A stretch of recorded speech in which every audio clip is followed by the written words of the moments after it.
먼저 민주당 선대위의 대변인이세요. 강훈식 의원님 안녕하세요. 네, 안녕하십니까. 강훈식입니다. 예, 어제 토론 어떻게 보셨어요? 어제 지난 세 차례 토론보다는 정책 토론이 좀 많이 이루어졌다 이런 생각은 좀 드는데요. 그럼에도 불구하고 저희가 1위 후보라서 그런지 모르겠습니다만 문 후보에 대한 집중 공세가 좀 여전했다. 그래서 저희가 총 어제 23차례 정도 질문을 받았어요. 안철수 후보가 13차례 받고 뭐 이랬는데 1대4로 싸우는 그런 장면들이 많이 연출됐습니다만 그럼에도 불구하고 가장 대통령다운 모습을 보여줬다라고 자평하고 있습니다. 가장 대통령다운 모습을 보여준 문재인 후보. 네. 어느 지점에서 가장 대통령다웠다고 생각하세요? 일단 모든 문제에 대해서 비교적 다 해박한 본인의 국정 운영 철학이라든지 또 방향들을 보여줬다라고 생각하고요. 그리고 두 번째는 이제 뭐 본인이 진짜 어떤 모습이라도 어떤 부분이라도 뭐 경제 분야든 안보 분야든 준비되어 있었다 이런 것들을 보여준 것 아닌가 이렇게 자평하고 있습니다. 예, 국민의당 이현주 의원님 나와 계시죠? 네, 안녕하세요. 어제 토론 이현주 의원 국민의당은 어떻게 보셨습니까? 네, 비교적 지난번 토론에 비해서는 정책 토론 중심으로 잘 됐다, 이렇게 생각을 하고요. 역시? 특히 이제 후보의 최대 강점인 이 정직하고 솔직 담백한 모습, 처음에 토론 시작하기 전에, 미래가 아닌 과거에 대한 네거티브 공방, 이런 것들에, 좀 이렇게, 치중했던 그런 그전 토론에 대해서 국민들한테 솔직하게 반성한다는 그런 말씀을 드렸던 점, 그리고 또, 다른 후보의 좋은 공약 함께 수용하겠다. 그리고 또 미세먼지라든지 이런 부분들에 대해서 타 후보의 동의를 이끌어낸 점. 그래서 통합과 협치의 정신을 잘 보여주셨다 이렇게 생각합니다. 강훈식 의원은 가장 대통령다운 모습을 보여줬다. 문재인 후보 이렇게 말씀하셨는데 이현주 의원은 제일 잘한 후보 누구라고 보세요? 네. 역시 안철수 후보입니까? 여러 가지 각각의 분들의 장점들이 있다고 생각을 하고요. 예. 이렇게 보면 해박한 부분에 대해서는 역시 유승민 후보가 참 해박하시구나 이렇게 생각은 들었어요. 그런데 그래도 이렇게 전체적으로 봤을 때 다른 후보들하고의 어떤 통합의 정신 이런 것들 비교적 잘 보여주시고 저는 특히 후보께서 두 번째 토론에서 많은 비판을 받으셨는데 그런 점에 대해서 솔직하게 반성하시고 이런 앞으로 우리가 미래 얘기를 하자라고 알겠습니다. 이렇게 말씀하신 것에 대해서 굉장히 좋은 생각이 들었습니다. 안철수 후보에 대한 평가 주셨어요. 제가 오늘 이제 시간을 어제 토론처럼 촉까지 제가 끼어들진 않겠습니다만 대략 시간을 봐가면서 두 분 말씀하실 때 적당히 끊어가면서 질문 드린다는 거 이해를 좀 해주시고 양 캠프에다가 요청을 드렸습니다. 어제 토론 후에 이런 질문이 생겼다. 혹은 더 듣고 싶은 부분이 이거였다. 라는 게 뭐가 있으십니까? 하나씩 준비해 오십시오라고 부탁을 드렸더니 가지고 오셨습니다. 먼저 국민의당이 민주당에 던지는 질문. 이현주 의원님. 네네. 직접 해주시겠어요? 어떤 질문인지 저도 가지고 있습니다만. 네네.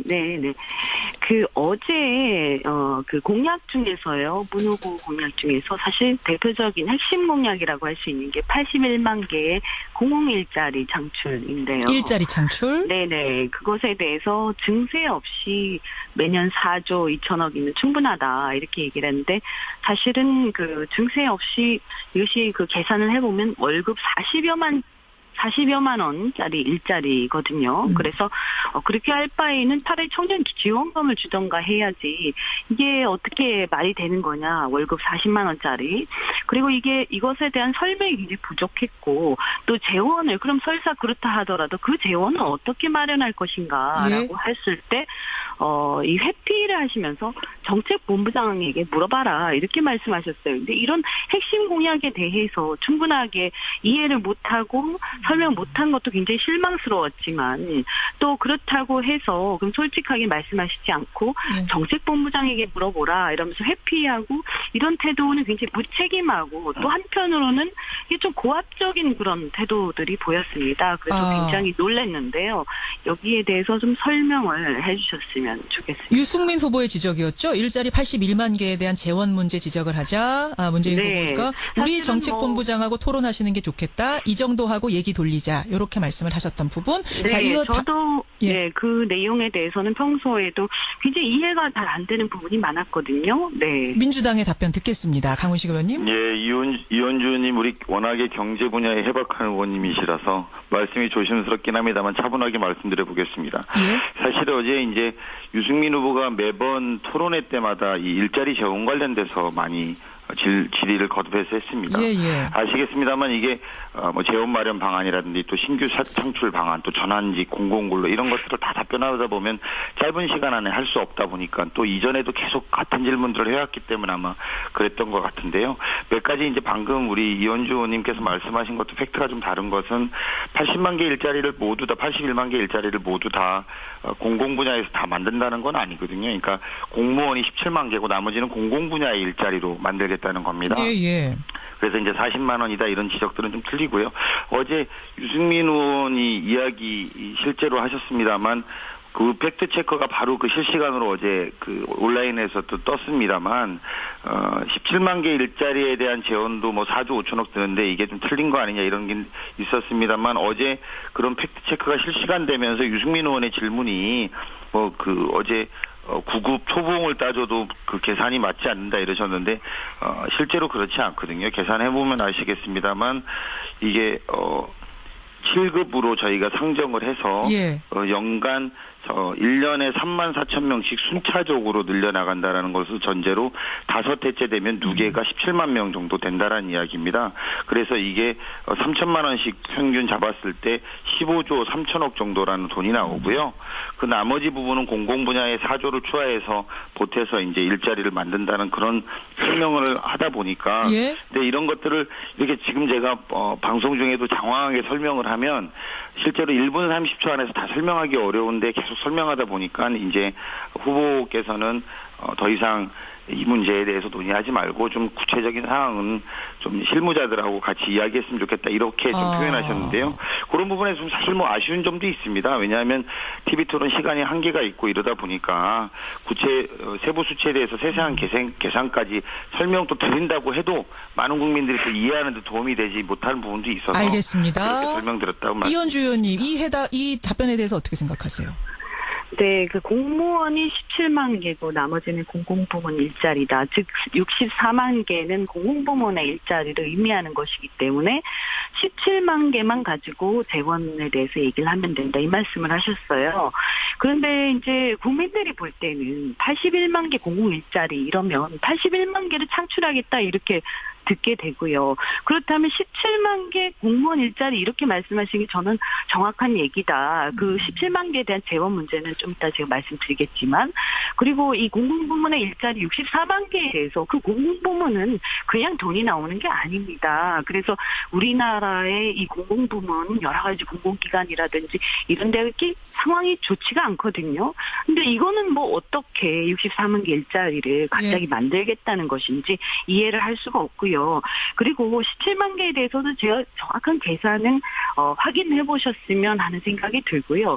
또 한 가지 우리가 이 공무원 사회 이렇게 볼 때 물론 더 늘려야 하는 부분이 있어요. 사회 그 일자리라든지요.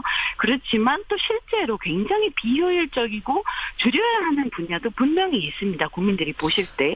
그래서 이것을 꼭 늘리는 게 대수가 아니다. 또 인건비라는 것은 경직성 경비입니다. 네. 그래서 한 번 늘리면 다시 줄일 수가 없어요. 그러면 5년 동안 이렇게 하고 그 다음에 어떻게 하실 알겠습니다. 건지 계속해서 이것이 정년 때까지 호봉이 늘어날 텐데 전혀 대책이 없습니다. 저희가 이렇게 하는 것을 굉장히 무책임하지 않는가. 저희가 받은 이제 질의를 보면은 사실은 이제 그 일자리 자체에 대한 토론도 토론이지만 그것을 말하는 과정에서 유승민 후보한테 우리 정책본부장과 토론하시는 게 좋겠다. 요 태도에 관한 고압적인 부분에 대해서 국민의당이 질의 주셨던 거죠. 그 부분에 대해서 지금 민주당 측에서는 이게 설명이 장황하니까 굉장히 기니까 여기서 다 못하니 나중에 좀 들으라는 의미였다라고 하셨어요. 이건 어떻게 생각하세요? 저는 그렇게 하시면 안 된다 이렇게 생각하고요. 이게 얼마나 중요한 얘기예요. 지금 청년들이 지금 일자리 때문에 죽을 지경인데 이 부분에 대해서는 저는 적어도 이 핵심 공약에 대해서는 정확하게 설명하시고 이 부분에 대해서 책임질 수 있는 자세가 되어 있어야 된다. 이것을 정책본부장에게 물어봐라. 이렇게 얘기하는 것은 굉장히 부적절한 태도였다고 생각합니다. 민주당의 답변 마지막 듣고 넘어가겠습니다. 네, 이제 방금 위원주 의원님께서 말씀하셨습니다만 17만 개 일자리 말고도 나머지 먼저 그 부분에 답변 잠깐 드리고요. 나머지 부분도 뭐 보육과 요양, 사회 서비스 분야에 30만 개가 5년 동안 4조 9,500억 들어가고요. 공공기관 비정규직 간접 고용자들 공공부문 정규직으로 고용하는데 33만 6천 개입니다. 그래서 이게 4조 3,450억 정도 들어가서 토탈 말하면 이제 81만 개 일자리가 되는데요. 예. 그 부분, 그 말씀드렸던 이런 디테일한 것들을 이렇게 말씀드리고 우리가 공약에서도 누차례 말씀드렸습니다. 예.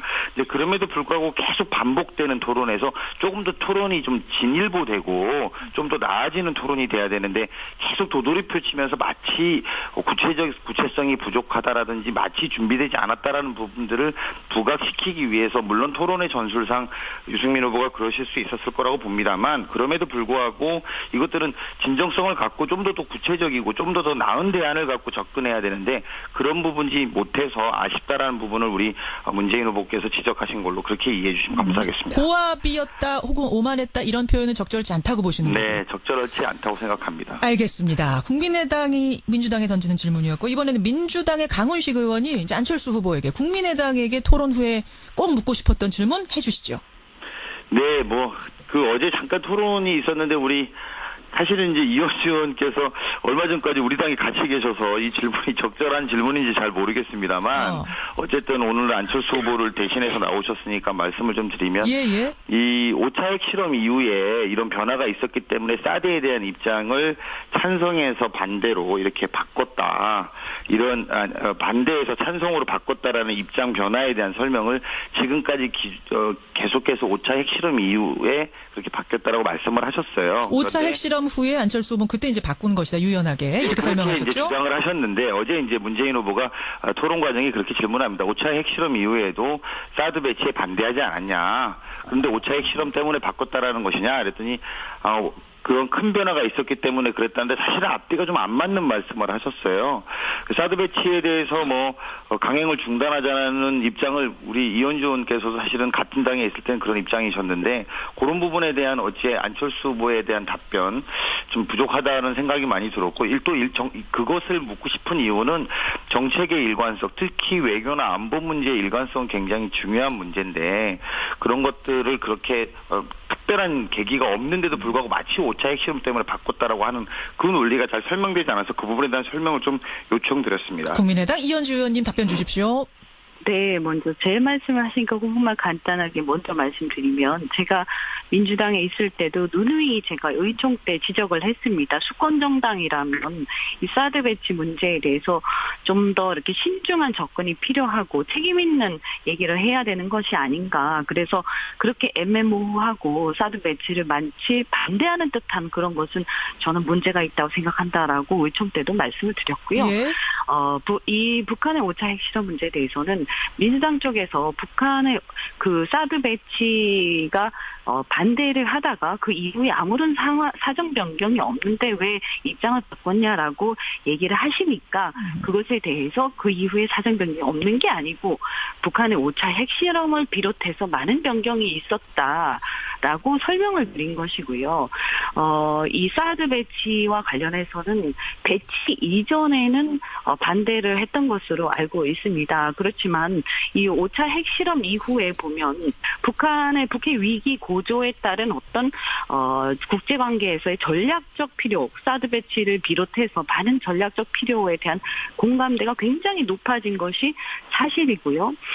그리고 또 이 국정 운영과 관련해서 또 이 대통령이 되고자 하는 사람이 굉장히 중요한 자질 중에 하나가 저는 국민을 속여서는 안 된다는 점, 그리고 책임 있게 답해야 한다는 생각을 합니다. 그렇다면 이 북핵 위기의 심각성에 대한 국제사회의 어떤 초강력 대응 기조가 지금의 기조고요. 특히 한미동맹 선상에서 이미 배치된 사드에 대해서 북핵 문제라든가 이런 어떤 사정의 해결, 그런 해결이라든가 정세 변화가 없이 무조건 내가 대통령이 되면 이것을 철회할 수 있다라는 식의 그런 어떤 그 솔직하지 못한 태도를 보이는 것도 적절치 않다 이렇게 생각합니다. 유연성이란 말씀 지금 하시는 거죠? 네, 그리고 최근에 또 우리 당론이 바뀐 것을 잘 모르시는 경우도 있었던 것 같은데요. 계속 문제제기가 있어서 얼마 전에 소속 의원들의 압도적 다수의 찬성으로 이것을 지금 현재 상황에서는 우리가 받아들일 수밖에 없다라는 것을 확인을 했습니다. 그 당론이 확실히 바뀐 겁니까? 아니면 지금 추진 중이세요? 아니요, 사실상 바뀐 겁니다. 사실상 바뀐 겁니까? 완전히 바뀐 겁니까? 그러니까 당론 변경 절차를 의총해서 한 건 아니지만 전수조사를 해서 아마 34분인가 5분이 다 찬성하신 걸로 알고 있습니다. 그렇군요. 그래서 아마 언론에도 나왔습니다. 며칠 전에요. 자, 민주당 답변 주십시오. 네, 제가 한 가지 더 추가로 이제 말씀드리면, 그러니까 어제 이제 말씀드린 거에 대한 결국은 답변은 5차 핵실험 때문에 바뀌었다고 했는데, 결국은 5차 핵실험이 원인이 아니라 국제적인 사회의 기준 이제 이렇게 답변 주셔서 지금 현재 초강력 그런 말씀이 대응의 아니고 기준에 대해서 잠깐 말씀 먼저 드릴게요. 네. 초강력 대응 기준이 이제 그런 기준에 바뀐 거다 이런 건데 사실은 그런 부분으로 납득이 잘 안 되는 것이죠. 그리고 방금도 말씀하셨습니다만 의총을 하지 않고 전수조사를 통해서 어쨌든 그건 이제 국민의당의 입장이고 국민의당이 결정할 문제니까 더 말씀을 안 드리겠습니다만 외교 문제는 지도자가 말씀하신 것처럼 일관성이 있고 또 충분히 납득할 만한 과정들이 있어야 됩니다. 그런데 저는 이번 과정에 사드에 대한 안철수 후보와 또 국민의당의 입장이라는 것이 객관적이지도 또 투명하지도 또 납득할 만하지도 않았다 이렇게 보기 때문에 그 부분에 대한 지적을 어제 문재인 후보가 안철수 후보한테 드렸다라는 알겠습니다. 점을 분명히 다시 한번 여전히 지적드리고 납득이 싶습니다. 어렵다. 마지막 이현주 의원 답변 듣죠.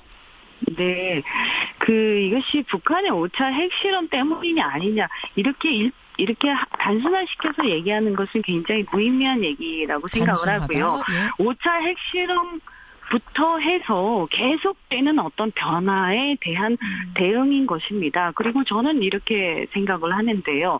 이런 외교 문제에 있어서 정답은 없습니다. 그렇지만 중요한 것은 책임 있는 분명한 의사를 표시하고 어떻게 하겠다라는 것을 얘기를 해야 되는데 이것도 저것도 아닌 모호한 상태를 계속 유지하면서 무책임하게 회피하는 것보다는 이렇게 이러이러한 국제사회의 변화가 있고 또 우리 현실적 상황이 있기 때문에 예전에 우리가 반대를 했지만 지금 상황에서는 우리는 찬성할 수밖에 없다라는 것을 오히려 분명하게 말씀드리고 국민들한테 솔직하게 말씀드리고 그것에 대해서 국민들의 평가를 알겠습니다. 받는 것이 책임 있는 자세라고 생각합니다. 예, 오늘 두 분 오늘도 어제도 제가 그 느낌 받았습니다만 결국 시간이 정해져 있다는 게 참 아쉬운 오늘도 그 생각이 또 드는데 어쨌든 청취자들 이 정도라도 좀 어제의 보충 설명 들으시면서 도움이 되셨으리라 생각을 하고요.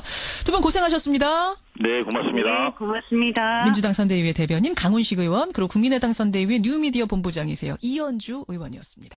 먼저 민주당 선대위의 대변인이세요. 강훈식 의원님 안녕하세요. 네, 안녕하십니까. 강훈식입니다. 예, 어제 토론 어떻게 보셨어요? 어제 지난 세 차례 토론보다는 정책 토론이 좀 많이 이루어졌다 이런 생각은 좀 드는데요. 그럼에도 불구하고 저희가 1위 후보라서 그런지 모르겠습니다만 문 후보에 대한 집중 공세가 좀 여전했다. 그래서 저희가 총 어제 23차례 정도 질문을 받았어요. 안철수 후보가 13차례 받고 뭐 이랬는데 1대4로 싸우는 그런 장면들이 많이 연출됐습니다만 그럼에도 불구하고 가장 대통령다운 모습을 보여줬다라고 자평하고 있습니다. 가장 대통령다운 모습을 보여준 문재인 후보. 네. 어느 지점에서 가장 대통령다웠다고 생각하세요? 일단 모든 문제에 대해서 비교적 다 해박한 본인의 국정운영 철학이라든지 또 방향들을 보여줬다라고 생각하고요. 그리고 두 번째는 이제 본인이 진짜 어떤 모습이라도 어떤 부분이라도 경제 분야든 안보 분야든 준비되어 있었다 이런 것들을 보여준 것 아닌가 이렇게 자평하고 있습니다. 예. 국민의당 이현주 의원님 나와 계시죠? 네, 안녕하세요. 어제 토론 이현주 의원 국민의당은 어떻게 보셨습니까? 네, 비교적 지난번 토론에 비해서는 정책 토론 중심으로 잘 됐다, 이렇게 생각을 하고요. 역시? 특히 이제 후보의 최대 강점인 이 정직하고 솔직 담백한 모습, 처음에 토론 시작하기 전에, 미래가 아닌 과거에 대한 네거티브 공방, 이런 것들에, 좀 이렇게, 치중했던 그런 그전 토론에 대해서 국민들한테 솔직하게 반성한다는 그런 말씀을 드렸던 점, 그리고 또, 다른 후보의 좋은 공약 함께 수용하겠다. 그리고 또 미세먼지라든지 이런 부분들에 대해서 타 후보의 동의를 이끌어낸 점. 그래서 통합과 협치의 정신을 잘 보여주셨다 이렇게 생각합니다. 강훈식 의원은 가장 대통령다운 모습을 보여줬다. 문재인 후보 이렇게 말씀하셨는데 이현주 의원은 제일 잘한 후보 누구라고 보세요? 네. 역시 안철수 후보입니까? 그 여러 가지 그 각각의 분들의 장점들이 있다고 생각을 하고요. 예. 뭐 이렇게 보면 그 해박한 부분에 대해서는 뭐 역시 유승민 후보가 참 해박하시구나 이렇게 생각은 들었어요. 그런데 예. 그래도 이렇게 전체적으로 봤을 때 다른 후보들하고의 어떤 그 통합의 정신 이런 것들 비교적 잘 보여주시고 저는 특히 후보께서 두 번째 토론에서 많은 비판을 받으셨는데 그런 점에 대해서 솔직하게 반성하시고 이런 앞으로 우리가 미래 얘기를 하자라고 알겠습니다. 이렇게 말씀하신 것에 대해서 굉장히 좋은 생각이 들었습니다. 안철수 후보에 대한 평가 주셨어요. 제가 오늘 이제 시간을 뭐 어제 토론처럼 촉까지 제가 끼어들진 않겠습니다만 대략 시간을 봐가면서 두 분 말씀하실 때 적당히 끊어가면서 질문 드린다는 거 이해를 좀 해주시고 양 캠프에다 요청을 드렸습니다. 어제 토론 후에 이런 질문이 생겼다. 혹은 더 듣고 싶은 부분이 이거였다. 라는 게 뭐가 있으십니까? 하나씩 준비해 오십시오라고 부탁을 드렸더니 가지고 오셨습니다. 먼저 국민의당이 민주당에 던지는 질문. 이현주 의원님. 네네. 직접 해주시겠어요? 어떤 질문인지 뭐 저도 가지고 있습니다만. 네네. 그 어제 그 공약 중에서요. 문 후보 공약 중에서 사실 대표적인 핵심 공약이라고 할 수 있는 게 81만 개의 공공 일자리 창출인데요. 일자리 창출? 네네. 그것에 대해서 증세 없이 매년 4조 2천억이면 충분하다 이렇게 얘기를 했는데 사실은 그 증세 없이 이것이 그 계산을 해보면 월급 40여만 원짜리 일자리거든요. 그래서 그렇게 할 바에는 차라리 청년 지원금을 주던가 해야지 이게 어떻게 말이 되는 거냐. 월급 40만 원짜리. 그리고 이것에 대한 설명이 굉장히 부족했고 또 재원을 그럼 설사 그렇다 하더라도 그 재원은 어떻게 마련할 것인가라고 했을 때 이 회피를 하시면서 정책본부장에게 물어봐라 이렇게 말씀하셨어요. 근데 이런 핵심 공약에 대해서 충분하게 이해를 못하고 설명 못한 것도 굉장히 실망스러웠지만 또 그렇다고 해서 그럼 솔직하게 말씀하시지 않고 정책본부장에게 물어보라 이러면서 회피하고 이런 태도는 굉장히 무책임하고 또 한편으로는 이게 좀 고압적인 그런 태도들이 보였습니다. 그래서 굉장히 놀랐는데요. 여기에 대해서 좀 설명을 해주셨으면 좋겠습니다. 유승민 후보의 지적이었죠. 일자리 81만 개에 대한 재원 문제 지적을 하자. 문재인 후보가 우리 정책본부장하고 토론하시는 게 좋겠다. 이 정도 하고 얘기 돌리자. 이렇게 말씀을 하셨던 부분. 자, 이거 저도 그 내용에 대해서는 평소에도 굉장히 이해가 잘 안 되는 부분이 많았거든요. 네. 민주당의 답변 듣겠습니다. 강훈식 의원님. 예, 이현주님 우리 워낙에 경제 분야에 해박한 의원님이시라서 말씀이 조심스럽긴 합니다만 차분하게 말씀드려 보겠습니다. 사실 어제 이제 유승민 후보가 매번 토론회 때마다 이 일자리 재원 관련돼서 많이 질의를 거듭해서 했습니다. 아시겠습니다만 이게 뭐 재원 마련 방안이라든지 또 신규 창출 방안 또 전환직 공공근로 이런 것들을 다 답변하다 보면 짧은 시간 안에 할 수 없다 보니까 또 이전에도 계속 같은 질문들을 해왔기 때문에 아마 그랬던 것 같은데요. 몇 가지 이제 방금 우리 이현주 의원님께서 말씀하신 것도 팩트가 좀 다른 것은 80만 개 일자리를 모두 다 81만 개 일자리를 모두 다 공공 분야에서 다 만든다는 건 아니거든요. 그러니까 공무원이 17만 개고 나머지는 공공 분야의 일자리로 만들겠다는 겁니다. 그래서 이제 40만 원이다 이런 지적들은 좀 틀리고요. 어제 유승민 의원이 이야기 실제로 하셨습니다만 그 팩트 체크가 바로 그 실시간으로 어제 그 온라인에서 또 떴습니다만 17만 개 일자리에 대한 재원도 뭐 4조 5천억 드는데 이게 좀 틀린 거 아니냐 이런 게 있었습니다만 어제 그런 팩트 체크가 실시간되면서 유승민 의원의 질문이 뭐 그 어제 9급 초봉을 따져도 그 계산이 맞지 않는다 이러셨는데 실제로 그렇지 않거든요. 계산해보면 아시겠습니다만 이게 7급으로 저희가 상정을 해서 연간 1년에 34,000명씩 순차적으로 늘려나간다라는 것을 전제로 5회째 되면 누계가 17만 명 정도 된다라는 이야기입니다. 그래서 이게 3천만 원씩 평균 잡았을 때 15조 3천억 정도라는 돈이 나오고요. 그 나머지 부분은 공공 분야에 4조를 추가해서 보태서 이제 일자리를 만든다는 그런 설명을 하다 보니까 예? 근데 이런 것들을 이렇게 지금 제가 방송 중에도 장황하게 설명을 하면 실제로 1분 30초 안에서 다 설명하기 어려운데 계속 설명하다 보니까 이제 후보께서는 더 이상 이 문제에 대해서 논의하지 말고 좀 구체적인 상황은 좀 실무자들하고 같이 이야기했으면 좋겠다 이렇게 좀 표현하셨는데요. 그런 부분에 좀 사실 뭐 아쉬운 점도 있습니다. 왜냐하면 TV 토론 시간이 한계가 있고 이러다 보니까 세부 수치에 대해서 세세한 계산까지 설명도 드린다고 해도 많은 국민들이 또 이해하는 데 도움이 되지 못하는 부분도 있어서 알겠습니다. 그렇게 설명드렸다고 말씀드립니다. 이현주 의원님 이 답변에 대해서 어떻게 생각하세요? 네, 그 공무원이 17만 개고 나머지는 공공부문 일자리다. 즉 64만 개는 공공부문의 일자리를 의미하는 것이기 때문에 17만 개만 가지고 재원에 대해서 얘기를 하면 된다. 이 말씀을 하셨어요.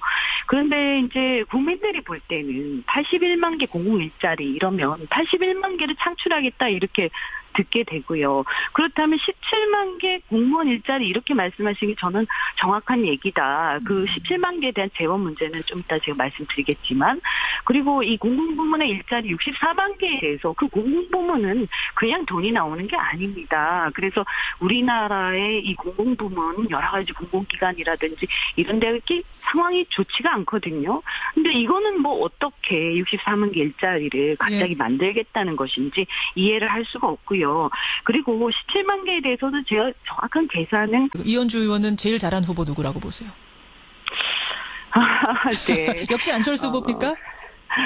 그 여러 가지 그 각각의 분들의 장점들이 있다고 생각을 하고요. 예. 뭐 이렇게 보면 그 해박한 부분에 대해서는 뭐 역시 유승민 후보가 참 해박하시구나 이렇게 생각은 들었어요. 그런데 그래도 이렇게 전체적으로 봤을 때 다른 후보들하고의 어떤 그 통합의 정신 이런 것들 비교적 잘 보여주시고 저는 특히 후보께서 두 번째 토론에서 많은 비판을 받으셨는데 그런 점에 대해서 솔직하게 반성하시고 이런 앞으로 우리가 미래 얘기를 하자라고 알겠습니다. 이렇게 말씀하신 것에 대해서 굉장히 좋은 생각이 들었습니다. 안철수 후보에 대한 평가 주셨어요. 제가 오늘 이제 시간을 뭐 어제 토론처럼 촉까지 제가 끼어들진 않겠습니다만 대략 시간을 봐가면서 두 분 말씀하실 때 적당히 끊어가면서 질문 드린다는 거 이해를 좀 해주시고 양 캠프에다가 요청을 드렸습니다.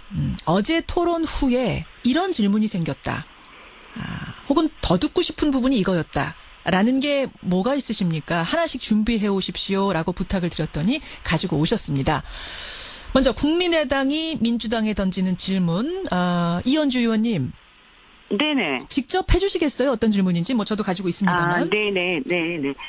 그 어제 그 공약 중에서요. 문 후보 공약 중에서 사실 대표적인 핵심 공약이라고 할 수 있는 게 81만 개의 공공 일자리 창출인데요. 일자리 창출? 네네. 그것에 대해서 증세 없이 매년 4조 2천억이면 충분하다 이렇게 얘기를 했는데 사실은 그 증세 없이 이것이 그 계산을 해보면 월급 40여만 원짜리 일자리거든요. 그래서 그렇게 할 바에는 차라리 청년 지원금을 주던가 해야지 이게 어떻게 말이 되는 거냐. 월급 40만 원짜리. 그리고 이것에 대한 설명이 굉장히 부족했고 또 재원을 그럼 설사 그렇다 하더라도 그 재원은 어떻게 마련할 것인가라고 했을 때 이 회피를 하시면서 정책본부장에게 물어봐라 이렇게 말씀하셨어요. 근데 이런 핵심 공약에 대해서 충분하게 이해를 못하고 설명 못한 것도 굉장히 실망스러웠지만 또 그렇다고 해서 그럼 솔직하게 말씀하시지 않고 정책본부장에게 물어보라 이러면서 회피하고 이런 태도는 굉장히 무책임하고 또 한편으로는 이게 좀 고압적인 그런 태도들이 보였습니다. 그래서 굉장히 놀랐는데요. 여기에 대해서 좀 설명을 해주셨으면 주시면 좋겠습니다. 유승민 후보의 지적이었죠. 일자리 81만 개에 대한 재원 문제 지적을 하자. 문재인 후보가 우리 정책본부장하고 토론하시는 게 좋겠다. 이 정도 하고 얘기 돌리자. 이렇게 말씀을 하셨던 부분. 네, 자, 이거 저도 그 내용에 대해서는 평소에도 굉장히 이해가 잘 안 되는 부분이 많았거든요. 네. 민주당의 답변 듣겠습니다. 강훈식 의원님. 예, 이현주 의원님 우리 워낙에 경제 분야에 해박한 의원님이시라서 말씀이 조심스럽긴 합니다만 차분하게 말씀드려 보겠습니다. 예? 사실 어제 이제 유승민 후보가 매번 토론회 때마다 이 일자리 재원 관련돼서 많이 질의를 거듭해서 했습니다. 예. 아시겠습니다만 이게 뭐 재원 마련 방안이라든지 또 신규 창출 방안 또 전환직 공공근로 이런 것들을 다 답변하다 보면 짧은 시간 안에 할 수 없다 보니까 또 이전에도 계속 같은 질문들을 해왔기 때문에 아마 그랬던 것 같은데요.